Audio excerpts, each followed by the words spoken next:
ಬೆಳೆದು ನಿಂತ ಬೆಳೆಗಳಿಗೆ ನೀರಿಲ್ಲದೆ ಸಂಕಷ್ಟಕ್ಕೀಡಾಗಿರುವ ಮಂಡ್ಯ ಜಿಲ್ಲೆಯ ಕೊಪ್ಪ ಭಾಗದ ರೈತರು ಇಂದು ಜಿಲ್ಲಾಧಿಕಾರಿಗಳ ಕಚೇರಿ ಮುಂದೆ ಮಾಜಿ ವಿಧಾನ ಪರಿಷತ್ ಸದಸ್ಯರಾದ ಕೆಟಿ ಶ್ರೀಕಂಠೇಗೌಡ ಅವರ ನೇತೃತ್ವದಲ್ಲಿ ಬೃಹತ್ ಪ್ರತಿಭಟನೆ ನಡೆಸಿದರು. ಶಿಂಷಾನಾಲಾ ರೈತ ಹಿತರಕ್ಷಣಾ ಸಮಿತಿಯ ನೇತೃತ್ವದಲ್ಲಿ ನಡೆದ ಈ ಹೋರಾಟದಲ್ಲಿ ಸರ್ಕಾರ ಮತ್ತು ನೀರಾವರಿ ಇಲಾಖೆಯ ವಿರುದ್ಧ ರೈತರು ತೀವ್ರ ಆಕ್ರೋಶ ವ್ಯಕ್ತಪಡಿಸಿದರು. ಕೊಪ್ಪ ಹೋಬಳಿಯ ಬೆಕ್ಕರಳೆ, ಅವ್ವೇರಹಳ್ಳಿ, ಪಟೇಲನಕೊಪ್ಪಲು ಸೇರಿದಂತೆ ವಿವಿಧ ಗ್ರಾಮಗಳ ನೂರಾರು ರೈತರು ರಸ್ತೆಗಿಳಿದು ಬಿಸಿ ನಾಲೆಗೆ ತಕ್ಷಣ ನೀರು ಹರಿಸುವಂತೆ ಒತ್ತಾಯಿಸಿದರು.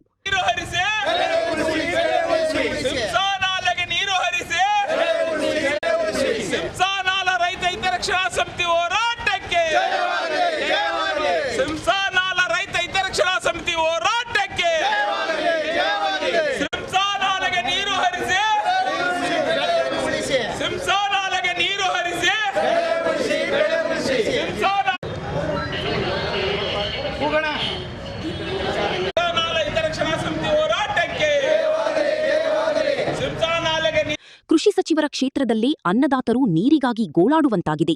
ಕ್ಷೇತ್ರದ ಶಾಸಕರೂ ಆಗಿರುವ ಕೃಷಿ ಸಚಿವರು ರೈತರನ್ನು ಕಡೆಗಣಿಸಿದ್ದಾರೆ ಎಂದು ಪ್ರತಿಭಟನಾಕಾರರು ದೂರಿದರು. ಜಿಲ್ಲಾ ಉಸ್ತುವಾರಿ ಸಚಿವರು ಮನಸ್ಸು ಮಾಡಿದರೆ ಈ ಸಮಸ್ಯೆ ಬಗೆಹರಿಯುತ್ತದೆ.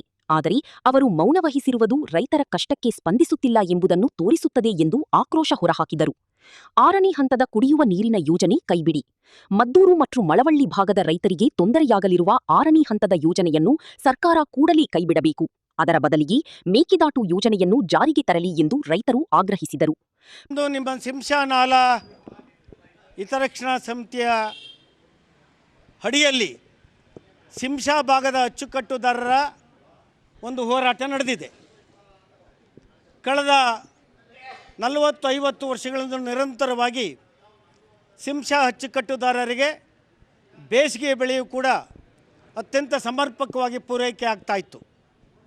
ಆ ಭಾಗದಲ್ಲಿ ಜನ ಕಬ್ಬನ್ನು ಬೆಳೆದು ಸಕ್ಕರೆ ಕಾರ್ಖಾನೆಗೆ, ಕೊಪ್ಪ ಸಕ್ಕರೆ ಕಾರ್ಖಾನೆಗೆ ಕಬ್ಬನ್ನು ಸರಬರಾಜು ಮಾಡ್ತಾಯಿದ್ರು. ಈ ಬಾರಿ ಮತ್ತು ಕಳೆದ ವರ್ಷದಿಂದ ಬೇಸಿಗೆ ಬೆಳೆಯ ನೀರಿನ ತೀವ್ರ ಅಭಾವ ನಮ್ಮನ್ನು ಕಾಡ್ತಾ ಇದೆ. ಬೆಳೆಗಳು ಒಣಗ್ತಾ ಇದೆ. ಭಾಳ ಜನ ಬೇಸಿಗೆ ಬೆಳೆಯನ್ನು ಒಡ್ಲಿಕ್ಕೆ ಸಾಧ್ಯ ಆಗಿಲ್ಲ. ಇದು ಘೋರ ಅನ್ಯಾಯ. ಹಾಗಾಗಿ ಇವತ್ತು ಬೋಳಾರೆ ಕೆರೆಯಿಂದ ಶಿಂಷಾ ನಾಲೆಗೆ ನೀರನ್ನು ಡಂಪ್ ಮಾಡುವಂಥ ವ್ಯವಸ್ಥೆಯನ್ನು ನೀರಾವರಿ ಇಲಾಖೆ ಕೈಗೊಳ್ಳಬೇಕು. ಅಗತ್ಯ ಬಿದ್ದರೆ ಮಾರ್ಕೋನಹಳ್ಳಿ ಡ್ಯಾಮ್ನಿಂದ ಆ ಬೋಳಾರೆ ಕೆರೆಗೆ ನೀರನ್ನು ಪೂರೈಸ್ತಕ್ಕಂಥ ಏರ್ಪಾಡು ಹಳೆ ಹಿಂದಿನ ಯೋಜನೆಯನ್ನು ಜಾರಿ ಕೊಡುವಂಥ ಪ್ರಯತ್ನ ಮಾಡಬೇಕು. ಅದರ ಜೊತೆಗೆ ಬೋಳಾರೆ ಕೆರೆಗೆ ಸೇರಿದಂತೆ 700 ಎಕರೆ ಜಮೀನನ್ನು ಒತ್ತುವರಿ ಮಾಡಿದ್ದಾರೆ. ಆ ಅಕ್ರಮಾತಿ ಜನರನ್ನು ಒಕ್ಕಲೆಬ್ಬಿಸಿ ಕೆರೆ ಭೂಮಿಯನ್ನು ಅವರಿಂದ ವಸೂಲಿ ಮಾಡಿ ಕೆರೆಗೆ ಜಿಲ್ಲಾಧಿಕಾರಿಗಳು ಕೊಡಿಸ್ಕೊಡ್ಬೇಕು ಅಂತೇಳಿ ಮನವಿ ಮಾಡ್ತೇವೆ. ಇವತ್ತು ಜಿಲ್ಲಾಧಿಕಾರಿಗಳ ಮೂಲಕ ಈ ಕೂಡಲೇ ನಾಲೆಗಳಿಗೆ ಭೇಟಿಯನ್ನು ಕೊಟ್ಟು ಎಲ್ಲ ಸೂಪರಿಂಟೆಂಡೆಂಟ್ ಇಂಜಿನಿಯರ್, ಎಕ್ಸಿಕ್ಯೂಟಿವ್ ಇಂಜಿನಿಯರ್ ಜೊತೆಗೆ ಬಂದು ನಮಗೆ ಸಮರ್ಪಕ ನೀರನ್ನು ಪೂರೈಕೆ ಮಾಡುವಂಥ ದಿಸೆಯಲ್ಲಿ ಕ್ರಮ ಕೈಗೊಳ್ಳಬೇಕು ಅಂತೇಳಿ ಆಗ್ರಹಿಸ್ತಾ ಇವತ್ತು ಮನವಿಯನ್ನು ಜಿಲ್ಲಾಧಿಕಾರಿಗಳಿಗೆ ಮತ್ತು ಅಧೀಕ್ಷಕ ಅಭಿಯಂತರು ನೀರಾವರಿ ಇಲಾಖೆಗೆ ಸಲ್ಲಿಸ್ತಾ ಇದ್ದೇವೆ. ಪ್ರತಿಭಟನೆಯ ನಂತರ ಜಿಲ್ಲಾಧಿಕಾರಿಗಳಿಗೆ ಮನವಿ ಸಲ್ಲಿಸಿದ ರೈತರು ಒಂದು ವೇಳೆ ಸರ್ಕಾರ ನಮ್ಮ ಬೇಡಿಕೆಗಳಿಗೆ ತಕ್ಷಣ ಸ್ಪಂದಿಸದಿದ್ದರೆ ಮುಂದಿನ ದಿನಗಳಲ್ಲಿ ಉಗ್ರ ಹೋರಾಟ ಹಮ್ಮಿಕೊಳ್ಳುವುದಾಗಿ ಎಚ್ಚರಿಕೆ ನೀಡಿದರು.